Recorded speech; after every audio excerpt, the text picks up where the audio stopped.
পোলাও কম নিয়ে মাংস বেশি নিবি, এটা কি প্রতিটা বাঙালি মায়ের ডায়লগ? হাই এভরিওয়ান, কি অবস্থা সবার? আমি রামিশা ফ্রম কুমিল্লার আপ। এই যে কুমিল্লার প্রতিটা রাস্তা, সেগুলো আমার মনের সাথে খুব গভীর ভাবে মিশছে, কারণ আমার বিয়ে হয়েছে চিটং, যেখান থেকে কুমিল্লা যেতে প্রায় আমার 4 ঘন্টা লাগে। যাই হোক, সেদিন আম্মুর একটা দাওয়াত ছিল, তো আমি বলেছিলাম ভিডিও করে আনার জন্য, তো আম্মু ভিডিও করে নিয়ে আপনাদের সাথে শেয়ার করতে পারি কুমিল্লার সুন্নতে খাতনা দাওয়াতে কি কি আয়োজন করেছি। এত মানুষ ছিল যে আমি ভাবছিলাম চেয়ার নিয়ে গেলে টানাটানি করা লাগবে, না ভাগ্যিস খালি ছিল। তারা বসার সাথে সাথে ওদের খাবার চলে আসে। আমি ভাবি যে ব্যক্তিটা সবাইকে দেওয়ার পর নিজে লাস্টে নেয়, তার কত ধৈর্য বলেন। এত আমি খাবার দেখার পরে সে সবার লাস্ট। সেখানে ছিল মাছ ভর্তা, সবজি, রোস্ট, গরুর মাংস। মাছ ভর্তাটা এত মজা ছিল যে আমার আম্মু দুইবার নিয়েছে, না হয় আমার আম্মু মাছ ভর্তা অত পছন্দ করে না। বিশ্বাস করেন ভাই, এডিট করার সময় আমার মন চাচ্ছে আমি ক্লাসের মধ্যে ঢুকে খেয়ে নিই। পাশেই রাখা ছিল সালাদ। তা আম্মুকে এই ভিডিওটা করতে দেখে আমি বললাম, আম্মু পেঁয়াজ 70 টাকা বলে কি আমি চুরি করে আনবো?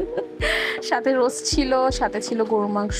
আপনাদের আম্মু কি গরুর মাংসের বল দেখার পর বলে এই পোলাও কম নে, মাংস বেশি নে?